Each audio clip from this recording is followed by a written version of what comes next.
Is this the beginning of the end? Happy Dragon Age Day! I've dragged myself out of the abyss to share with you my analysis on the new cinematic that BioWare released.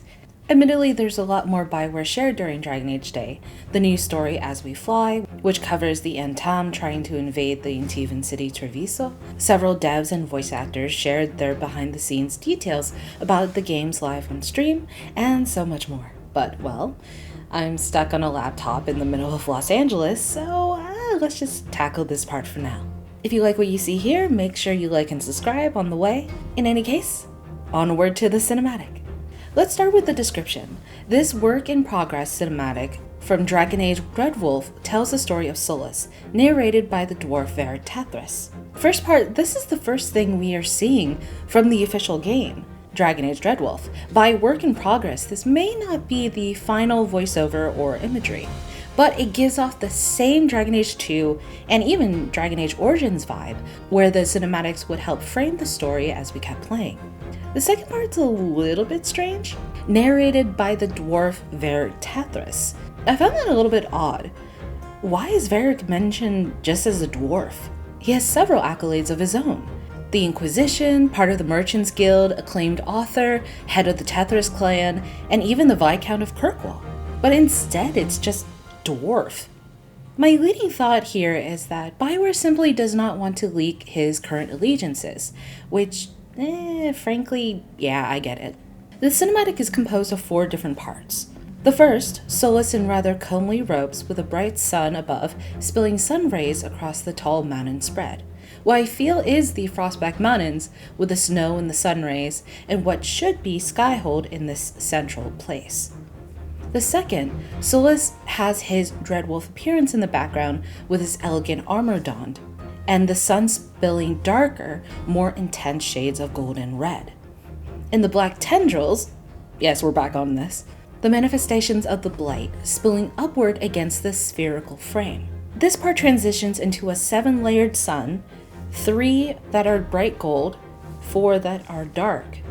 That reveals 7 different icons held in domes, accompanied by a wireframe of orbits, moons, the sun, and the Golden City, or should I say the Black City, entrapped in a spherical chamber with black tendrils that spill out from the chamber and into the remainder of the larger sphere. The last part shows Solas facing a large green orb with his left hand arched as if casting a massive heavy spell, and with his right arm thrusting a wand or dagger or short sword into the sky. Much like the Inquisitor before, but wielding a power not to heal, but to destroy. Or perhaps undo. Okay, so what are we looking at? This seems to be a culmination of several different concept art, in-game depictions, mosaics, and cinematics from all the way back to the main story of Dragon Age Inquisition. It is Solas' story told over and over and over again, but this time, we're seeing the next page. Throughout the games, we've been told the story through different perspectives. The Chantry states, the Dalish believes, Tevinter claims. But Solas arguably has the most genuine depiction of what happened. He raised the veil at Taras Salan Talas.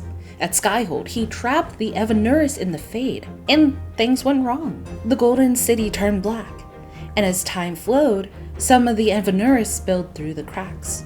As we now see blood in the Fade, the whispers in Lyrium, we're now at a point in Dragon Age where we no longer have to listen to fairy tales, where the reality is in the present. We're watching this dumb elven god we spent 60 plus hours talking to, assisting, clothing, possibly romancing.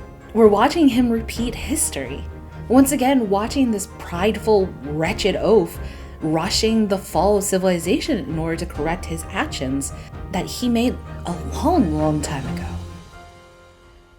But we already knew that. I mean, it's the whole point of the Trespasser DLC and Tevinter Knights. So what's new here? We know the Evanuris are there, but it looks like the Blight is too, and perhaps has been the entire time. If you look at the designs, these are all icons of the elven gods. Throughout the games, we see them scattered, mostly in the deep roads, but we never knew the Evanuris were trapped in the Blight as well. Whether intentional or a causality through lifting the veil, Solas tearing the veil back down is a massive threat to all kind. But perhaps there's hope. The veil has the ability to isolate the Blight. And in Inquisition, we can also see that the veil is basically a massive scale reproduction of Solas' seal, something we are able to see on his desk in Inquisition, as well as the front of the Temple of Solasan. This might be teachable. Perhaps may help the Blight be treatable. And this isn't the first time. Dragons have an innate capability to protect themselves from the Blight, and Flemeth taught Morrigan how to isolate the taint from the original old god baby. Well, I believe we're finally uncovering the mystery of the Blight. That's not the end of it. We're about to raise so many different complications. Outside the usual death and destruction, some people like the Grey Warden Avernus experimented on the Blight to strengthen its powers. The Grey Wardens themselves rely on the taint in order to give them exceptional power, especially for those who aren't mages. If civilization knows there's a chance at limitless power, will people truly try to get rid of the Blight? Or like the Avernus, will history repeat again? And will all kind try to benefit from it? What do you think? Let me know in the comment section below, like, subscribe. We have a lot to talk about in the very near future, but this is just a taste of what's to come. My name is Ash, thanks for watching, and Fenrel and Unsal.